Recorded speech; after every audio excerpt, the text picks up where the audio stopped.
Welcome to the MaxBet Podcast, a podcast dedicated to everything gaming. I'm Landon Jones, here with Mike McKiskey.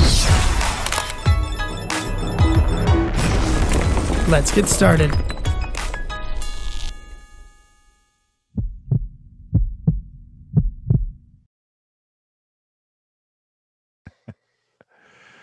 Yo, brother, what's going on, man? What's cracking? What's happening? What's going down in the underground? Nothing underground. I'm thankfully above ground, which is good. But otherwise, just rock and roll, man. I'm trying to follow along with the stock market craziness. Have you seen all this with people like the world against the hedge funds kind of program? Yeah, it's all bananas. Someone needs to go to jail. Completely. Yeah, exactly. It's wild, man. Games. Did you make a bunch of money on this? Were you in on it and ride any of it, or are you just watching like a spectator? I just watched as a spectator because I currently don't have a bunch of shekels to throw into the stock market. Exactly. Through COVID-19. That's it, man. Yeah, it's wild. I was talking to somebody yesterday and they were saying like, yo, I made, I put a few thousand in and I made, like almost 12x returns in like a week. And it's like, man, that's nuts. Like if you knew a week ago, right? Because I guess it really started maybe a little over a week, 2 weeks ago. And it was kind of like the beginnings of it. And then the last couple of days, it's been really newsworthy, right? Because you got like platform shutting down trading. It's like, well, you could sell, but you can't buy anymore. So they're like, it's all like, hey, it's inside poker. People accusing everybody of doing the wrong thing. So it's wild to watch. But I would be the guy that bought right now, and then it just tanks, and I'm paying everyone else. So I just stay away. Well, that's the thing. I think, who knows? I'm no expert, obviously, but I just feels like right now it's a little late to the dance, but it's one of those where I heard people going, I put in 50 grand and made $1 million, right? Or some crazy number because they were in early. It's just wild. They're betting against the Wall Street guys and trying to squeeze them out. Bitcoin in 2016, when it started going up, I got in, bought some. I think I had like 2 or 3 coins at that point. They weren't as much as they are now. And then it just tanked after Christmas and I got scared and I sold it all and lost like a couple $1,000. And now if I had those same coins, it would have been worth like 60, 70 grand. Yeah, it's wild, man. The amount of money. So I remember I was at a conference back in, 2013, 2014 out at Laguna Beach, like this online gaming interactive thing. And there was a guy there talking about Bitcoin. Now he was already established. Like he's a VC kind of angel investor guy. I can't remember his name, but he was like looking for other companies to invest in. Like he was attending to see like, hey, can I buy you? Whatever. So I start talking with him and I go, so what's the future? He goes, Bitcoin, man. Got to be in the Bitcoin game. And I was like, how do you even buy a coin? I said, okay, you sold me, right? And I said, let's say I have money and I just go, okay, I want that. He goes, back then, I guess it's really hard to like just go do it. Like they didn't have all these exchanges where you can kind of just log in and buy them. So I was like, well, I guess I'm not going to do that. Now I'm like, man, if I would have done that, I'd probably be just retired because that's 5 years ago. You had to like buy a wallet and then you had to convert it into your wallet. It was I remember it was a challenge to get it set up. It was a challenge for me to lose $2,000 and it happened. And here I am not chasing the ride. Yeah, exactly. What's next? Let's see. Oh man. Well, cool, man. So we're set up for 2021. We got a bunch of awesome guests come in the future. We have Eilers as our sponsor again, the EKG boys. EKG game. I love those guys. And you talk about Bitcoin predicting the future. I don't know if they're doing anything yet in digital currency, but they're kind of the one-stop shop for all your research and what you want to know for going forward, man. And for what we do on the slot side, they just released their latest kind of slot survey results and some of their game, performance stuff. And it's just fascinating to see how the different games rank and what's moving up, what's moving down, et cetera. Yeah. So Eilers and Kraychak. So you have Todd Eiler and Adam Kraychak. It's funny because I've known Adam for a good period of time. And I think it was 2015 or 16 when I was talking about what they were doing. Todd, has the brick and mortar and he does all the analytics for that. And then Adam was doing all the analytics for online casino, the free to play, the real money stuff. I'm like, man, nobody's doing that. And all of a sudden he's like the busiest one because there's so many new companies in the free to play space and the online space. So shout out to him for sticking it through that slow period. Cause now Yeah, it's wild, man. Just to see, to your point, how much money's going on even the free play, like you said, the social, like you go, I get the casino side, man. People, real money, huge business, billions and billions of dollars. But then you look at social, you're going, also billions and billions of dollars. You never would have thought of it. I wouldn't have. I'm sure there's many people going, yeah, duh. It's been like that forever. But it's crazy to see, all the different companies and how big that pie really is. Yeah. And then we also have a new sponsor. Big time. Yeah, this is fun. Big This is cool. Like, I think you and I, we've been talking a lot on the podcast, just generally to people about new technology and where's the future. And, I think for casino, the cashless side came up quite a bit. But the other thing that we've been hearing about more offline, I think Lloyd Danzig came on, to talk about a little bit on the show, but, we're starting to hear a lot more about AI. So the artificial intelligence. So our good friends over at Gaming Analytics are on board sponsoring the show. So we're stoked about them. And we just saw their platform. It's pretty cool what they can do, man. Yeah, I was going to say they're the Google search for data on your floor. Literally Google search. It has a search tab and you just type in what was my drop or what was my coin in last week. You just type it, boom, pops up. Who was my top player last week? Boom, pops up. Who is most likely to leave the casino and not want to come back? Boom, it generates a list. I mean, the Google search for your brick and mortar casino for gaming analytics on your floor. It was fascinating. Yeah, it was crazy. And we were talking to them and, looking at that. So I have no perspective. I never ran a casino. I was never in operation. So I'm going, all right. So he showed us the search where you go, okay, what are my top 10 players and what are their favorite games, right? So top 10 players, top 10 games, or some like correlation. And it spits it out in 8 seconds or less, right? And I said, hey, so let's just say you didn't have this. How long would that take? He goes, I don't know, a couple days. It's like, what, a couple days? Like, that's crazy to think, like, how much time could be saved, by AI computing and just the power of these really fast, smart machines, going forward. I thought it was interesting, the breakdown of manufacturers when he typed in, like, what do I need more of on the manufacturer side? And it broke down by machine, how many more machines you need by manufacturer, how many machines you could get rid of by manufacturer. And it just populates this report. It was super interesting. It's crazy to see what AI is capable of doing. And that's the way of the future. So if you're not looking at it now, you definitely should be. And you guys got to check out Gaming Analytics. What was the website tagline? GamingAnalytics.ai. So they try to make it easy. And then we'll have Kieran on. Kieran is their CEO. We'll have him on in a few, probably in a month or so, to kind of talk more about it and give us the real breakdown and education. But yeah, cool stuff. So if you want to see like where the robots are faster and smarter than us, that's a good one to go check out. GamingAnalytics.ai. We should have him do a demo on this. I don't know if that will translate over to audio, but yeah, we'll see. I don't know. Just some of it, just talking about it's crazy. It's wild. Yeah. To your point, like I was mind blown, just going, okay, Google search it. Like, it was like idiot proof. Like, again, I've never been in operations, but I was like, so show me top games on the floor. Show me worst games on the floor. Like, and it was like, boom, boom, boom, just zipping through that. Like it wasn't even hard. So it seems like it might be an analyst's dream playground. Who knows? So, yeah. You wonder if our guests today wish they had that when they were in operations. I would think. So we're talking to Mr. Buddy Frank, right? And so I think I would imagine, I think, there are thousands and thousands of games. He was kind of most recently with Pachanga. So there's a huge footprint.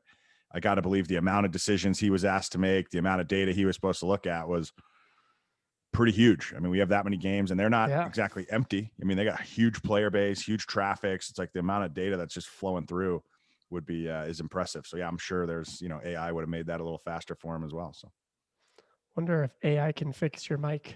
Maybe maybe. Yeah. I'll have to look at it. I'll say, send the programmers on it, but.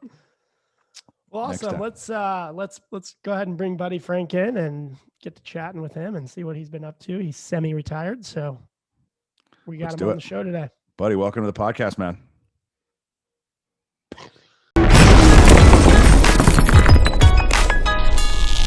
All right, buddy. Thanks for joining us, brother. How are you, man? Thanks. Good to be with you, Mike. Good to see you, Landon. Yeah, appreciate it. It's good to see your face as well. Thanks for joining us today. Yeah, I love that. I love your background. Looks like we're going live from Pachanga, which is right on the floor. It's been a lot of years in this spot, so it's kind of nice to transport it here to Reno in my office. There you go. Yeah, it feels like home up in Southern Cal, up in Northern Nevada. So there you go. Good bridge. I'm just waiting for that robot that they named after you to come scooting by the background. It will. I was going to ask you that. So I've been to the property and I've seen the robot and I've seen that it was called Buddy. So that's actually named after you. That's in honor of you. They looked at it and it was fat and bald. So what better name than Buddy? They actually named it. They have one at the front door named Rudy after a security guard, a security chief who left with me. So don't leave your job when robots are around. Yeah, they'll just replace you. I feel like that's when you know you've made it. When when a casino buys robots and they name one after you. There you go. There you go. That's the pinnacle. It at least says you're not leaving on bad terms, right? You're sitting there going, well, at least we like me enough to put me on the robot's name. I had a good time at Pechanga, and I'll be forever grateful. They helped me. Hopefully I helped them a little bit, but we had a good time there, didn't we, Landon? We did have a good time, and they're still rolling, man. They're moving the ball every time I go up there. It seems like better they're than doing ever. Something Yep. innovative or expanding or adding. Pechanga is a great property. For your viewers and listeners around the world, it's hard to believe that someplace like Pechanga, in fact, several of the Southern California casinos match anything in Las Vegas or anywhere in the world. Oh yeah. And you kind of helped build that, buddy. I mean, you were a big reason that Pechanga is where they are today. So well, thank you. Just a little bitty part. Great team there, great tribe to work with. So yeah, no doubt. I was gonna say sometimes I think they're even ahead, not only matching. I mean, offering matching, right? When you talk about 4-star hotels and spas and everything else, but you look at it, you go just gaming wise, like there's times where I feel like they're outperforming most, if not all, of Vegas. So it's a very tight. I mean, it's a tight competition. It's not a runaway by any stretch. Landon and I talked a lot about that. I think what happened is the regulatory environment in Native American casinos was actually better. I know all those years I lived in Nevada, they always like to say they have the best regulatory organization in the world. The problem is they're small. I think up here in Northern Nevada, where they have 20 plus casinos, there's about 15 or 20 gaming agents. In Little Pechanga, single casino, there's about 65, 70 between surveillance and stuff. So the regulations are tight, but also you can pass new technology a lot quicker. They've got a good team on board. They use GLI for their lab. And they're willing to try and test new technologies. At least at Pechanga, they always were. And that gave us an edge, I think, over some of the other casinos. We were talking about that earlier yesterday, actually, just in terms of different markets and how open California is to trying new vendors, new suppliers. And you won't find anywhere, I mean, in at least the US, you won't find as many different types of games on a casino floor other than a casino in California, Pechanga being one. I walked to Pechanga yesterday and I told them it was my G2E for the year because I got to go around and see all the new stuff that was out. Yeah, they've always been good to us, the manufacturers trying stuff, but it's kind of a two-way street. You've got to be open to trying it and willing to take the risk because there's going to be failures. But also when you get a big hit, you're first out of the gate. And I think our customers like that at Pechanga. And it's kind of a team thing because you've got to have the IT director on board. You got to have the marketing folks on board, certainly the slot operations and table games. But then your regulatory group has to be on board along with management or ownership. In the case of Pechanga, it's the tribe. But all those elements have to work together and we always had a good team. And several of the Southern California casinos were like that. Barona always was kind of a leader in that. When I was at Viejas, we had a similar situation. So it's kind of nice to be able to try new things and get the support. And the common saying in Silicon Valley is fail early and fail often because you'll learn. You know, correct your mistakes and move on. And I think it's a great strategy. Yeah, no, it seems right. And so, and I know with your work now, so you're retired is probably the wrong word, but they replaced you with a robot at Pechanga, and now you're doing some consulting and obviously working with the CDC Gaming folks and you know, kind of journalistic world. But you're still in touch with the California guys, and I know you're actively down there quite a bit. So what are you noticing that's got you excited? I mean, it's hard to excite. What I've noticed is guys like yourself, been in gaming, 20 plus years. You don't always get excited at the next game or the next thing. But so what's got your interest right now as we look forward, especially whether it's California or otherwise, just in new technologies? One small correction. I get excited about these things all the time, every day. Yeah. Anyway. So, but you've seen a lot of paradigm changes. I think the ones we're all watching right now is ETGs, because I think the pandemic kind of hit the tipping point on those. And then the cabinets themselves. I mean, what a far cry from a 3-reel spinner to what we have on the floor right now. Skywall, curve, 3D, 4D.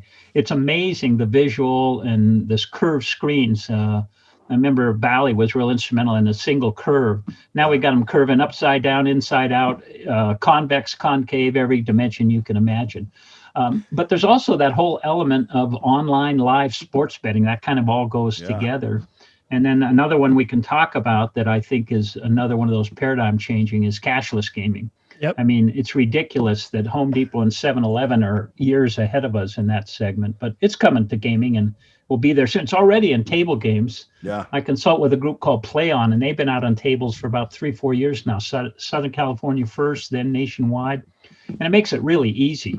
Slots a little more difficult because of the hardware involved, but I think there's about 6 to 7 manufacturers who have test sites throughout the country right now exploring cashless slots. So as long as they don't screw it up, make it too hard, make it confusing to the guest, or open up problem gambling, I think that'll be a big hit and a real paradigm changer.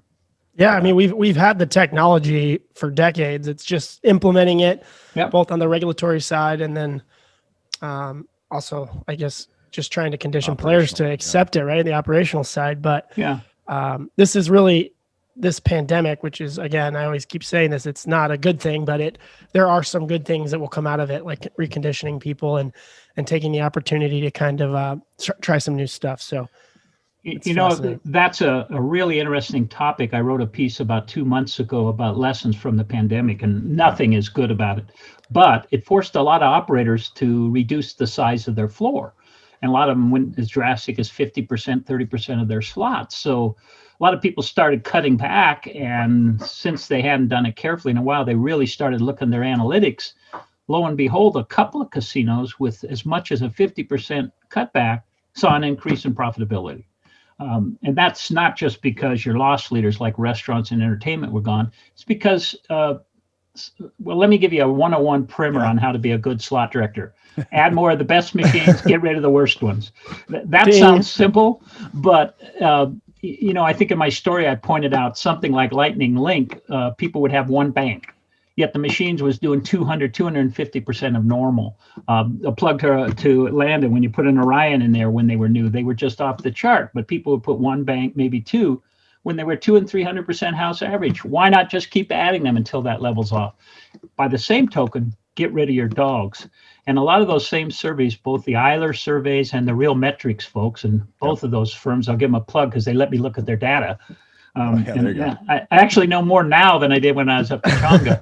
But by looking at that data, you can see that there was just way too many dogs on the floor. Just the diversity was incredible.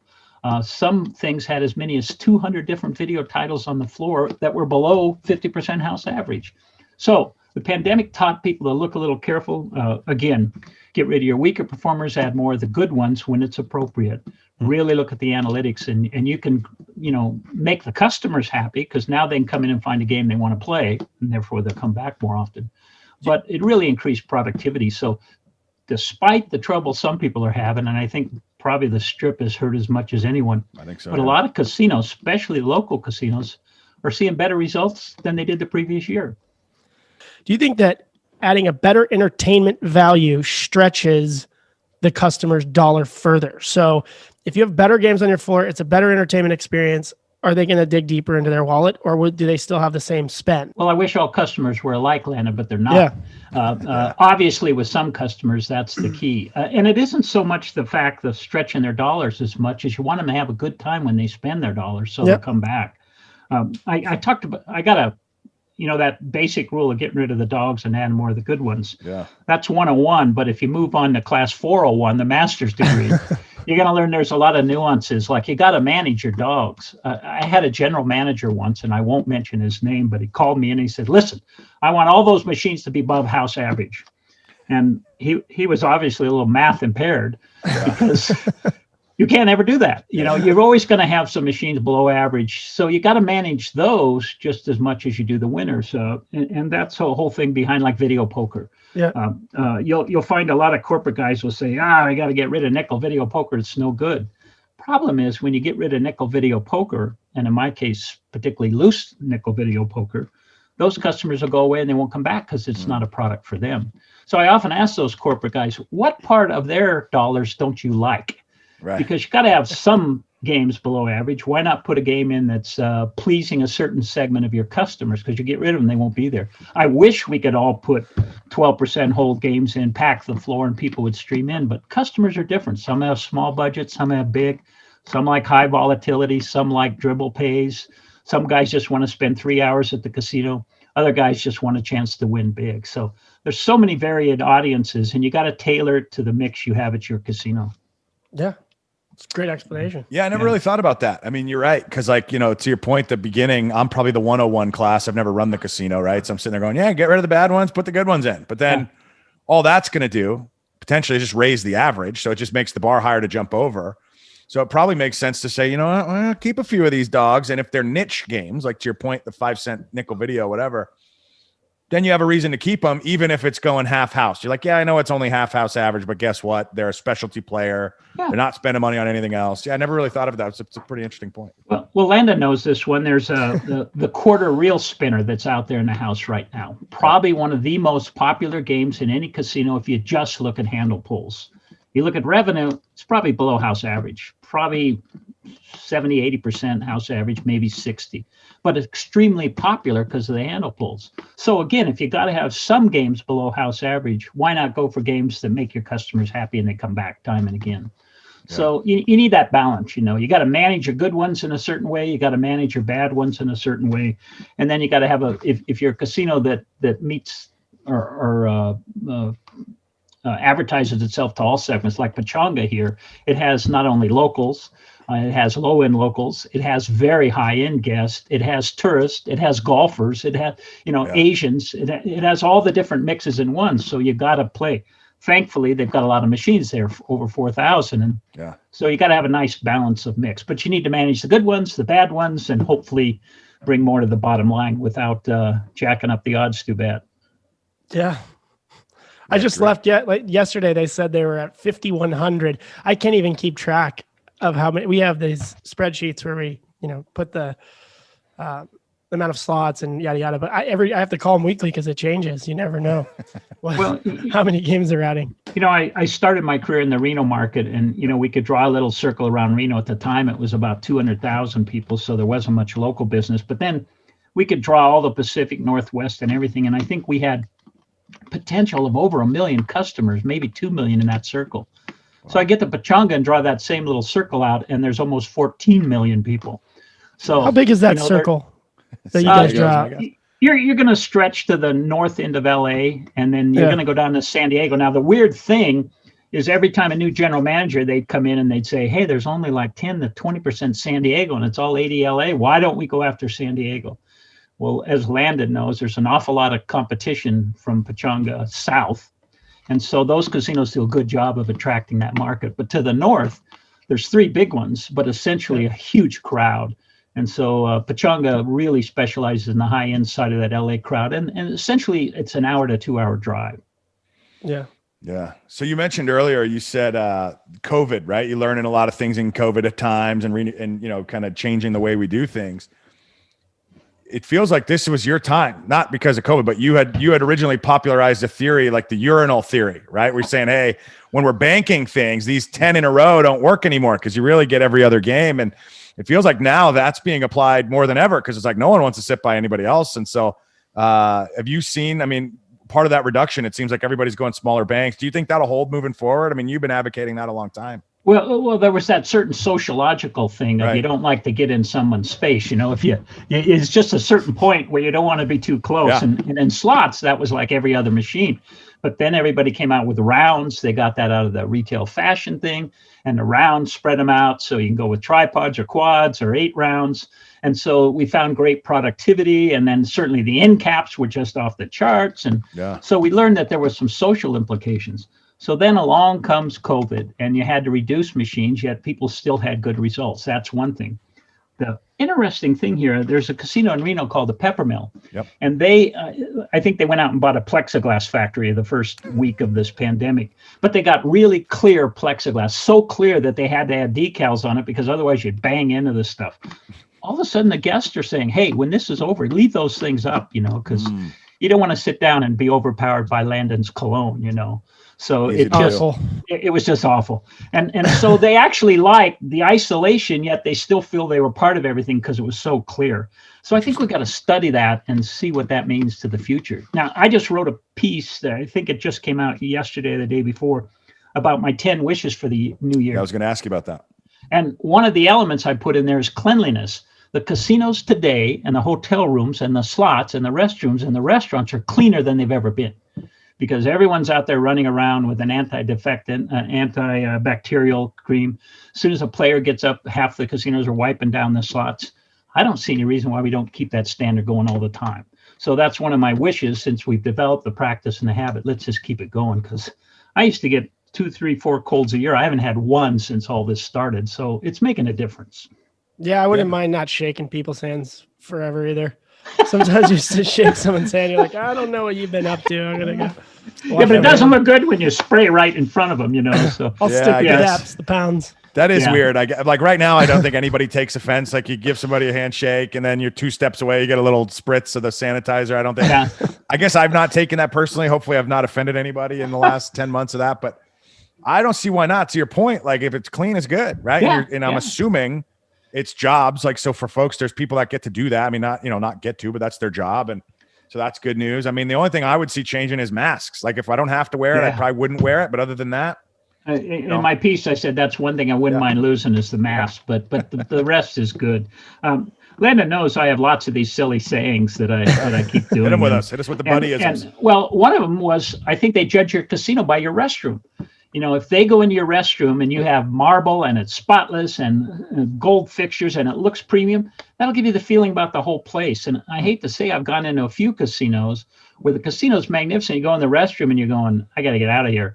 And so, it makes a difference, the cleanliness. And I think a lot of people are judged by that. So why not have, a corollary to that was, why not have your employee dining areas be the same quality as your steakhouse? Yep. And a few operators have done that. I've always loved that when you go down and, hey, in the employee dining room, they got marble tables and nice silverware and everything else. Other casinos, you go down there, it's paper plates and plastic in the employee casino. And what kind of message does that send, Yeah. Yeah. So skipping out on the team. Two-part question here. Sure. First one is going to be, what do you miss most about being in operations? Because you're semi-retired. And what are you doing? What are you doing today? What are you doing right now? How's retirement been? Well, the first part of it, I miss the people. It's great having a team. At Pachanga, I had about 8 direct reports and 400 secondary reports, and it was just great coming in and talking to them every day. Not to mention the guests. Some of the guests are a pain, but most of them are delightful, and you form some lifelong friendships and really great people. So I miss that. I've kind of kept real active in gaming through the consulting business, and until COVID, I had 5 or 10 different clients, and they went to zero almost immediately. Yeah. But I did take a short-term gig, Landon, you might find interesting. The local Automobile Museum, the National Automobile Museum, is here in Reno. It's the former Bill Harrah of Harrah's Club's car collection, and it's here in Reno, and they made me the executive director while they search for a new one. And it's supposed to take about a month, and I've been there 13 months now. So having a great time learning about cars and having a lot of fun there. Plus, I still write the column for Jeff and at CDC Gaming Reports. I do 2 stories a month, so I keep my hand in it. And again, I talk to guys like you on the phone. I get a look at real metrics and the other reports, so I have a pretty good idea what's going. And I give my pals in the industry call every once in a while. So talk to your old boss, David Lopez. This week, talked with Matt Primer over at Aristocrat. I've talked with Victor Duarte over at, he's over there now doing great games at Konami. So I try to keep current on all the games. You know what? You guys want to make a fortune? Yes. Just before G2E, create a directory of who's working where, because people are changing so fast. It's hard to know who's at what position when. I think everybody's still around, but they've changed job twice since I talked to them last. Yeah, that should be an Eilers report. There you go. And shout out to Eilers too, sponsor of the Max Bet podcast. Love the EKG boys. Hey, so what was I going to ask you? Oh, the car program. That sounds like fun. Like, have you got, as the executive director of that, do you get to drive any of those, or is it just for eyes only? I do actually every once in a while. In fact, I learned how to drive a Model T, and you'd think that would be really simple. It's really hard. Starting it is a thrill. You have to crank it? Like, do you have the big crank in the front? Is that like old school car? Yeah. Yeah, and you got to learn how to do it without breaking your arm, which is a thrill. Right. And then the clutch is not a normal clutch. In the middle, it's neutral, and forward is forward, and back is back. It's very different. And in fact, we're going to do a course for $400, you'll be able to come over there, learn how to start it, drive it, everything else. It's quite a thrill. And it makes you appreciate today's cars, because I'm sure they were not fun to drive in the old days. What's your favorite car at the museum? I was going to ask you. Ah, boy. Gotcha. They've got a 1907 Thomas Flyer that won the Around the World race in 1908. Wow. And you're thinking, what's so big about the Around the World? Well, there were no roads. So in most, they go across Russia, across Nevada, there was not a single road. And the most important accessory was a giant rope they used to pull the car out of mud and pull other cars out of mud. And it was we had a guy come in who heads the Toyota Museum in Tokyo. And he was just flabbergasted by the Thomas Flyer because it was the first car ever to be in Japan.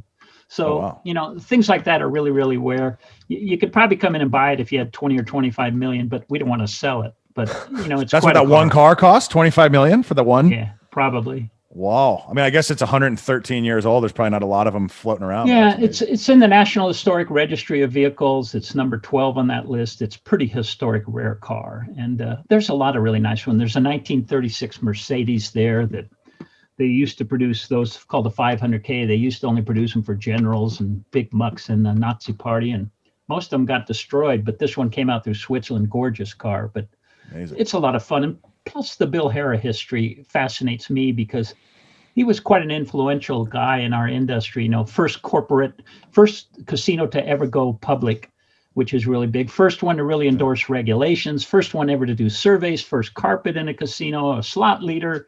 He just had so many first. Had a big impact in our industry. Yeah. Wow. Did you ever work for the Harris Group? I did in college 1 year in a summertime job as a craps dealer. Cool. I had a great time. I'd work swing shift, lay by the pool all day the next day, go back. I had a wonderful summer and swore I'd never be in the gaming industry ever again. And here we are. Here we are. Came back, finished the 30-year career. Yeah, that's amazing. Jumping back to your 10 kind of things that you want to see moving forward. One of them you touched on briefly a little earlier, which is cashless. And then you said, hey, there's probably 6 or 7 companies. It feels like everybody that has a system, like the IGTs, the ATIs, Side Games, obviously is kind of getting in that space. Some of the fintech guys like Every, you mentioned some that are kind of independent with the ACS Play On folks. Like, do you see there being like one solution moving forward? Or do you think we'll just have this world where it's 4 or 5 or 6 different variants that are just pushing out throughout, either the world or North America as we go? Like, do you think they'll unify, or you think it'll be I hope they unify. Yeah, that's what I was gonna say. I don't think they will. I think you're going to see all these different ones, and that'll be a problem. You don't want to have 5 or 6 or 7 wallets open. Right. You probably got more than one credit card in your wallet, but you probably use one most of the time. 100%. So I hope that, and also there's a real interesting issue on problem gambling side, and it has to do with debt versus cash, if you will. And what I mean by that is right now, if you go to Home Depot and use a PIN debit card or your grocery store, that comes out of your bank account. Mm-hmm. Now, if you go in there and try to buy $15,000 worth of groceries, you probably get denied because your bank has set some predetermined limit on you and how much you can take. And so that protects you. Plus, the other real important thing is you can't buy more than's in your checking account. Right. So you can't run it up. Now, you whip out the credit card, different story. You can go into debt with a credit card. It's going to be a tricky issue for gaming to make sure they have the right balance. I like the PIN debit because you can't go into debt. You can spend all your money you have in your checking account, but you can't go into debt. I think there's a mix of solutions out there. Some are PIN debit, some are credit. I hope they stay away from credit just because I worry about there's going to be some newspaper story that Landon blew all his money buying clothes and now he's homeless because it's going to be on the slot machine first. I can promise you that. All right. Either that or sailboats, one of the two. But you don't want to run up credit. So I want to be, and then it's got to be easy to use. I won't mention the name, but one company did test at Mohegan Sun a couple of years back. You would go in, I went in and test it. When I went back there, the slot person shook his head and said, you got to go to the cage. The cage was going, oh God. And they, got into 4 forms, and then you went out to the slot, and it was just difficult. It's got to be easy to use. It's got to be just like you do when you go to the grocery store or the hardware store. Bam, in, maybe hit a number, maybe hit a signature, some form of recognition. It's got to be easy to use. Yeah, but it's coming. It's coming. Yeah, and it makes sense. I mean, especially, I guess it wouldn't matter if there was a bunch of different back ends as long as they all agree on generally how the front end should work, right? Like if you're saying, hey, download the app and just Venmo yourself or transfer from your bank account, something easy. Yeah. Because 4 forms, I'm out. I'll just go to the ATM, put cash in the game. Like it's much easier to do that. We talk Venmo. Most Venmos work off your checking account. Right. So, I kind of like that PIN debit concept where it works out of your checking account versus credit. But we'll see. If there's an easy solution, I'll support it. What kind of car is that behind you there, buddy? I see the car. Whatever out. By the way, I got to correct you, Landon. Earlier you said I was replaced by Robert. Actually, Alex and Anthony and Randy do a great job at Pechanga, and Yes. and they've actually improved it quite a bit since You've been I left. holding on to that this whole time? Have indeed. I don't want them to harass me. He knew he was getting a phone call. But all of us probably at that point be like, "You think the robot does it?" No deal. No, Alex is doing a great job. Actually, we just installed a tri-wall, 2 tri-walls at Pechanga, which are these huge. It's the star wall, but in a diamond shaped. Triangle. And in our office, everybody's like, "Oh, good job! That was a great idea." And no, that wasn't my idea. That was actually Alex's idea. He's super innovative in what he's doing on that floor. So, shout out to him for keeping the ball moving. Yeah, they do a great job there. Yeah. Fascinating. Hey, I got another thing I want to talk about. Because in one of my stories, I urge everyone to write their 2 senators from Nevada, whether it's Cortez Masto or Jackie Rosen, and their representatives. But Landon, you play slots, right? Yes. You ever play high denom? Yes. When you play high denom, you hit a $1,200 jack. If you're on a $100 machine, that's a 12 credit pay. Like every handle pull, you're going to get a hit. If you're even playing a $5, $1, and these days, if you're playing a penny machine, you're going to get 1,200 all the time. Yep. Well, all of a sudden, everything stops. The machine locks up. It has to lock up by regulation. Yep. Sometimes the machines are real annoying with sound and whatever until the attendant comes by. Yeah. So a high limit player there, every 4 or 5 handle pulls, their machine's locking up and they got to get a W2G. Yep. A lot of paperwork. Now, some casinos have what they call accumulated W2G, so you only have to fill out one, but it's still a giant pain. Well, this regulation was put in place in 1977. I got some facts here. 1977, Jimmy Carter and Walter Mondale were the president and vice president. Average cost of a house nationwide, $54,200. Stamps, first class stamps. Do you know what a stamp is, Landon? No clue. He's not a letter guy. Anyway, they were 13 cents. Gas, 62 cents a gallon. Dow Jones Industrial Average set a record at 999. That's 77. Just on inflation, $1,200.77 is worth $5,298.43 today. It's a ridiculously low limit. Besides, it's totally unfair. If you were playing, say, a 30 coin dollar machine and hit $1,200, you didn't win $1,200. You won $1,170. But the IRS makes you report $1,200. What if you were playing a 5 coin $100 machine and you hit a $1,200 jackpot? You really only won $700, but the IRS makes you pay taxes on $1,200. Interesting. It's nuts. They got to change it. I hope there was some glimmer of a hope last spring. The AGA got on board, and Trump administration said, let's get rid of regulations that hurt the economy and stuff. And they made a big push, but nothing happened. So we got a new administration coming in. Let's write your congressman and reps, say, let's move that from 1,200. I didn't get them, but the whole industry's on board. Marcus Prater, who heads the AGEM, Associated Gaming Equipment Manufacturers, he's for it. Just about everybody is for this. It needs to be updated. So write your senators, write your Congress, give them some support. We need to get this level. It's the greatest impediment to good guest service there is on the casino floor today. IRS is still going to get their money. So it will also change the way we design games too, as manufacturers, because a lot of manufacturers are designing games to hit under that $11.99 so that it's not a nuisance to the player. But I'm with you. It's impeding the business. And it doesn't work that way on table games as well. Table games is 10 grand. So if I win anything under 10,000, then I'm not going to have to fill out a W2G. Well, let me give one caveat here before the IRS comes and audits me.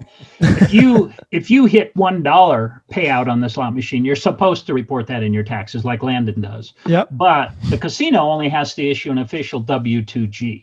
Now, this is kind of a secret, but most gamblers don't talk about that $1, $5 they own. They just report the W2Gs.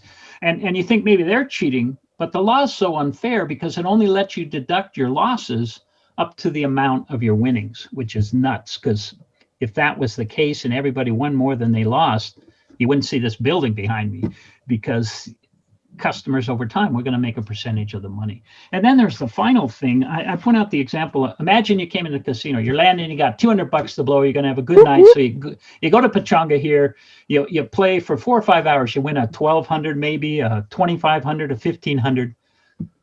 But like Landon usually does, you put it all back in because you're having a great time. You're looking at the girls. You're drinking. And you're a degenerate. You're having a wonderful time. So you leave the casino 4 or 5 hours. You had a good time. For $200, you had 5 hours of it, a lot cheaper than a movie.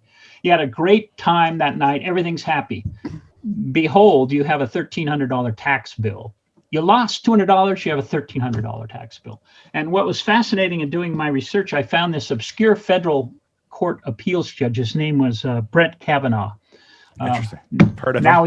he's on the U.S. Supreme Court, and he wrote. Let me see if I can find this quote. Got to look at and see to find it, but it was amazing what he wrote, and it's so prophetic. And hopefully, some case like that'll we'll get to him. Anyway, he was talking about a non-resident. Here's what he said: after a night of gambling, and this is a direct quote. After a night of gambling, it's no fun to walk out of the casino a loser, but it's even worse when the IRS on your way out tries to tax you on each individual bet that you happen to win over the course of your losing night.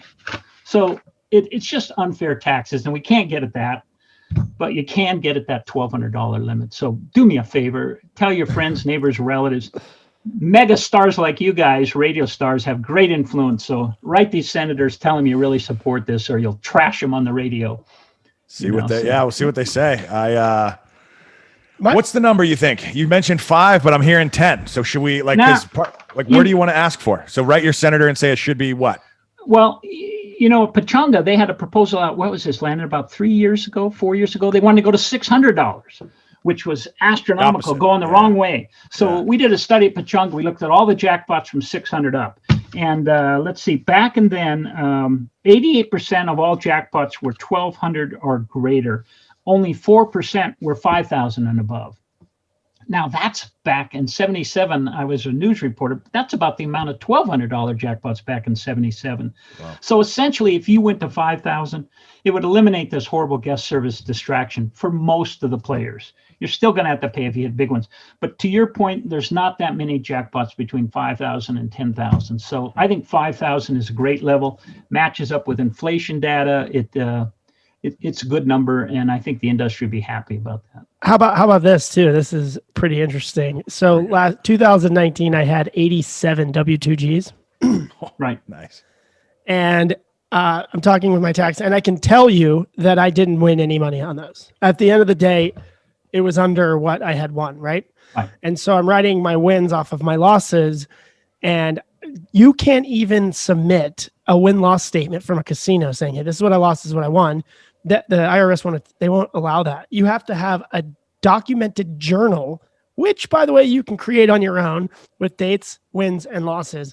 They'll accept that, but they won't accept a win-loss statement from a casino. So how do you even track it properly? The only thing that will to your point earlier, is the cashless gaming will help. If you had every casino in on cashless gaming, it would give you an accurate report of win, loss, period, because you wouldn't be able to play without your card. However, they're impeding us on having cashless. So it's just like this big ring around the rosy. I don't know which way to go. They don't know which way to go. And we have the answers. We just need to implement the technology and also increase. Mike, these young pups like Landon know some of the story, but they don't have the whole picture. Give us the picture. A couple of things. One is a lot of customers are horrified when they get the win-loss statement. They go, I didn't win that much. That's because that win-loss statement counts those $5 wins and everything else. But for most gamblers, like Landon says, that win-loss statement will show you your sum total.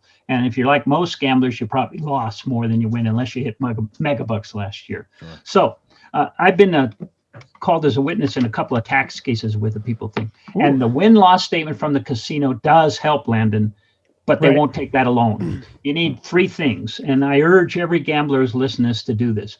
One, you need a record that you spent money. The best way to do that is with personal checks at the cage. Now, you could whip out your ATM and just do withdrawals, but hate to say this, but I'm not employed by a casino now. They rape you on the fees. So don't do that. The fees are too high for either credit card withdrawals or ATM thing. But use personal checks. Then you have a record of those. Get the win-loss statement from the casino, and then keep a journal. Now, if you like Landon, you fill that out April 14th, but you should do it after every transaction. Just write down, I was at the casino. You got the checks to prove it. And what I mean is, what if you have $200 in your wallet? I'm saying write a check for $200, go to the cage and cash it instead. It's a bet. Put the 200 in your wallet into the bank the next day to cover the check. It's a better way to go. But you need those three things. Because unlike all the other quasi-judicial branches in the United States, the IRS assumes you're guilty until you can prove you're innocent. I'm going to have to call my tax guy after this. Pay me. Well, here's the other big lesson you need. Your tax guy probably doesn't know. Most tax guys are not good experts on tax issues related to gaming because the law changes all the time depending on court decision. There's a great book out. It's called Tax Help for Gamblers. Get the 4th edition because it's the best one. It came out 3 years ago. I think you can find Anthony's Curtis bookstore has it, but you can find it on Amazon. But it tells you got to be careful what you submit and what records you submit. So sometimes that can give you in trouble. This book is really good. Landon, you need to read it. Obviously. Tax Help for Gamblers, 4th edition. But it tells you when you should report, what you should report, how to do it, and survive. The good news is IRS is really understaffed, so the number of audits going out is really small. So you might not get caught, but they have kind of a hard-on for gamblers, so they tend to pick them a little bit more than others to audit. So file it, do it right. Even though the laws are unfair, you don't want to get hit with a tax bill that you didn't know was coming. I was going to say, Landon's about to fill out some sketchbook journal sponsored by Pachanga with all his win-losses, and they'll be knocking on his door. I've taken Buddy's approach, so I only get cash out at the casino. I keep all my ATM receipts. Perfect. With my WTGs, so all the statements are in there and yada, yada, yada. But enough about us. The bankers, by the way, got a huge bonus last year because they loved all those fees that his ATM things. Use personal checks, Landon. I'm sure what we should disqualify at this point is that we are not tax professionals, so don't listen to us here. You should call your What is a first. check? Is that with like a stamp? Is that the same thing? Is it same thing? Oh, okay. So check. From the Thomas cool. Fire days. Well, so now I'm curious, and we're kind of getting to the end here, buddy, but as we're talking about gambling, do you have any crazy, wild gambling stories that you could share with us? Maybe a night out with the friends? Oh, God. I'll give you one as an operator that I found interesting. I'm working at a casino called the State Line in Wendover, Nevada, and it's sitting right on the state line between Nevada and Utah. So I get a call from the operator, said, guys hit megabucks downstairs, but he only had 2 coins in. Ooh. And this is like the ultimate urban myth. I hear it all the time, but I've never seen it. So I'm getting on the phone, the newspapers. I go down, the guy's down there. Yeah, he doesn't seem too nervous or anything else, but because he didn't put that $1 in, he lost out. I think at the time it was like $9.8 million that he didn't spend the $1. Yeah, so I thought it was a great bet. A great interest story. Yeah, exactly. An idiot. So I'm calling the newspapers, getting it set up. We're waiting for the IGT people to come out because he still won about 20 grand, but missed out on the millions. So I'm doing my thing. All of a sudden, a guy taps me on the shoulder, and I turn around, and he's undercover. You can spot the feds a mile away. He's got the non-zoom earpiece in and the little thing, and he says, "Come on." He takes me out in the parking lot. I get into a white van. That's scary right there. And it's FBI guys. And they go, yeah, this guy just hit. What do you know about him? I said, I don't know anything. I just met him. But really fascinating story. He says, we want to arrest him. He's a major, he's a murder suspect. He's been embezzlement. We want to arrest him. But we're feds, and we can't arrest him because he's sitting in Nevada. Can you get him to come out to the parking garage for some excuse? Because then he's crossed the state line and we can arrest him. And I'm going, finally we did it. We said, hey, there's a problem. You got to come out. Maybe we can get you that $9 million payment. Just come on out. I've got the guy commissioner. They get him out there. They arrest him, haul him away. Now I start getting calls from every reporter in the country wanting to know about this guy who hit 2 coins. I don't want to tell them that we helped arrest the guy in the parking lot. And Holy cow. When they were calling, were they asking about the 2-coin disappointment, or did they figure out he was a murderer? No, the 2-coin disappointment. I'm not going to tell them there's a murderer. I didn't know if they figured it out. State Line Casino. And so, I usually always want to tell the press everything, but that one I went, no, I guess he left. We didn't get any click. It was. So you didn't get his W2G for the win? No. They might have served it to him in prison. He got 15 to 20. Yeah. Else. That was the What a story. There's constant ones like that. By the way, that story, there's all kinds of urban myths. And Landon, I think I've had machines that are 5-coin with big progressives, and they get to ridiculous amount because everybody only plays 1 or 2 coins and never hits the top award. I think we had here at Atlantis in Reno, they had a penny machine that was up to like $70,000 to $200,000. The meter wouldn't even go any higher because everybody was playing less than max coin. I used to say, hey, you're an idiot if you don't play max coin, but now with all the new machines, you got to check the pay table. Some machines, it's fine to play below max coins. I would say 80% of the machines play max coin. It's a better deal, but not all of them. That's why we named the company Max Bet. That's it. Hey, Always It's got the a only max way. bet. Your odds are better when you're max betting, buddy. That's how most we do of it. the time. That's it. Most of the time. How fascinating. So what was that inside of that FBI van like? Because like what you see on TV, I mean, you're sitting in there having a chat. Like, that's amazing. Yeah, they had a couple of monitors, because they had little cameras around and, on the radio to the guys in Salt Lake City and everything. I thought it was fascinating. Oh, man. Imagine that. You think it's your lucky day, even for 20 grand. Like, okay, you didn't win 10 million, but you won 20 grand. You're thinking, hey, I'm having a pretty good run. And then boom, buddy in the FBI van, you're done. Going out to the parking lot for that 9 million. Yeah, there you go. Whoops. A lot of the stories are related to those big jackpots. I know one guy in Reno was one of the early winners of Wheel of Fortune. I think at the time he won about 3 million. It was one of their first ones. Well, no, it's actually more than that. It was megabucks. It was at Fitzgerald's in Reno, a casino that's no longer there. But he won, I think it was $5 to $6 million. And he came in and I said, what do you do? He says, oh, I've got a government job. I love the job. I'm a procurement officer. Well, what are you going to do with the money? Is it going to nope, it's not going to change my life. Everything's fine. I love my job. I'm going to be there. So I kept in touch. About a year later, he's in the casino. And I said, hey, how's it going back in Washington? Oh, I moved. Oh, I quit my job. Oh, he said, I'd never quit my job. He had quit his job. He moved. And I said, what happened? Why did you change? He said, I didn't change. All my friends changed. I said, I couldn't go to a bar. If I didn't buy everyone in the bar a drink, they thought I was a cheap ass. Everybody and my brother, every family member in the world called for a loan or a touch. He said, it just changed my life. And not in a good way, because I liked my job and I liked being just an average Joe. So I found that fascinating. Yeah. That's why they call it a life-changing amount. Yeah, it is. One pull can change your life. Yeah. Great slogan, wasn't it? Not always for the better. Yeah, it's ups and downs, I guess. And there's not a lot of other people in that realm, right? Like if you win 10 million or whatever the number is, it's not like you could just go, oh, here's all the other 10 millionaires in the neighborhood. Like, let's go to that bar, right? It's just like, nope, you're the guy now. So I wish I could get them all together and ask them the question, hey, lump sum, annuity, what's the best? How did it work out for you? Because you always wonder about that. I go annuity. Really? Yeah, I mean, I was going to say, it depends on the amount, but I guess I would go the other way. Like I was dreaming because not in Nevada, we don't have the lottery, but where you're at, Landon, it's like $750 million lottery right now. Yep. So I was in Arizona this week and I was like, hey, maybe I go buy a ticket. Then I'm thinking, all right, well, if I won $750 million, what would I do? I would just say, take the sum, man. It's still so much money. And then you're done with it. You just do it and you're done. You don't have to worry about it. But yeah, but see, that changes your life. Like to Buddy's point, if you're getting $500,000 a month, you could really just take your time and kind of learn your new lifestyle and people aren't coming after you for the mega mill. I don't know. Who knows? We should put a poll out and see what people would do. I don't know if you're like me, but I always think about what I would do if I won, Yeah, what would you do? Buy the whole car collection? Total waste of time. Well, it depends on your age. Landon, are you married yet? To Max Bet Media. Okay. No. If I was unmarried, which I am very happily married, nowadays I'd say things like, support my kids, buy their houses, stuff like that. But if I was young and single back in the day, I would just say, I'm just looking for a good woman to share this with.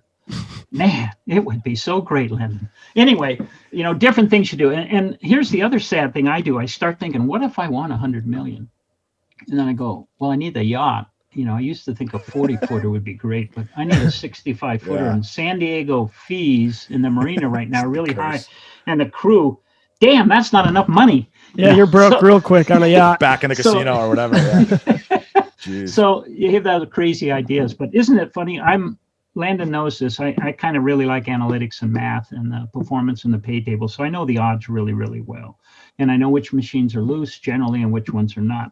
So what do I play? I play megabucks in a lottery, the two worst odds on earth, because there's a point at which logic goes like this. And then once it gets big enough, all bets are off. Hey, buddy, if you had a yacht, what would you name it?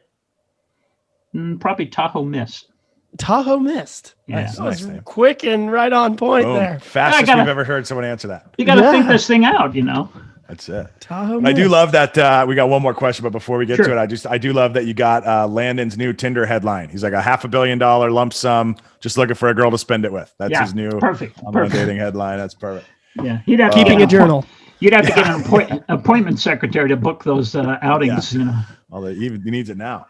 All right, so buddy. So what we do at the end of each episode is we ask. We call it the Max Bet Challenge. So we ask all of our guests to say, "Hey, if you were us, like, who would you want us to talk to in the future? Like, who would be a good candidate for us to maybe try to interview in a future episode? And bonus points if you can introduce us, but if not, we'll try to chase him down anyway." Well, you got to get him. He's senior and he's retired, but I would think Chuck Matheson would be a no-brainer. Cool. You know, the guy who really was the financial brains behind IGT. No thing. And unless I'm mistaken, Len Ainsworth is still around. He's 98, 99. So those are two in the history of things. It's a shame you guys missed Sheldon Adelson, another giant. By the way, talk about paradigm shifts. I was many of those brilliant guys who said, Sheldon Adelson's an idiot. He'll never make it with conventions in Las Vegas. I mean, they're horrible gamblers and build a convention. Are you crazy? That's why I'm still working. And he just passed being a billionaire. You know, and the other idiot was Steve Wynn. Who would think the building, well, before he became a true idiot recently, but who would build the building as the main feature instead of gambling, you know, and he made the building be incredible. So these are guys who change the paradigms and they really make a difference.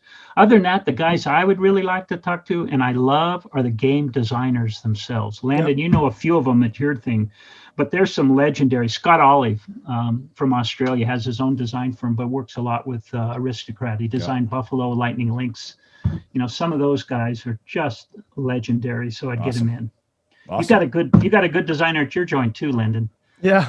Well, we talked to Joe Kamikow. I think he has a few cars for your collection. You guys can race down the road. Him and his Batmobile. Well, I'd like to see the Thomas Flyer and the Scooby-Doo Mystery Machine cruising down the street. But you know, if you I want to see a race. If you had Joe Kamikow and Scott Olive on, you've got the two extremes of our industry. Yep. There is no one better in the industry of designing an impulse play machine than Joe Kamikow. Love it. Joe's machines don't last a long time because they're so good at attracting you, but he's a little, geez, Joe will kill me for this, but his game math doesn't keep him there playing time and time again. Scott Olive on the other side, and Lightning Link's an exception, and so is Buffalo, but he designed games that start average, but they just keep going up for 10 years or more. So those two guys, to me, encapsulate, and now everybody else is somewhere in between those two guys. But he just does those two guys. So you had Joe. See if you can ever get Scott when he comes over to the U.S. Love it. Keeps taking showers. We'll have good games. Yeah. Awesome. Well, buddy, we appreciate you jumping on with us, man. It was fun chatting and catching up. Thank you for your time. No problem. Always good to see you guys. And if people are looking for you, where do they find you? On CDC? Is that cdcgamingreports.com? Is that cdcgamingreports.com? And I'm wide open to emails, buddy.frank@yahoo.com. Great. There you have it. Appreciate you, brother. Thank you, sir. Thanks, guys. Talk soon. Take care. Got it. Bye-bye.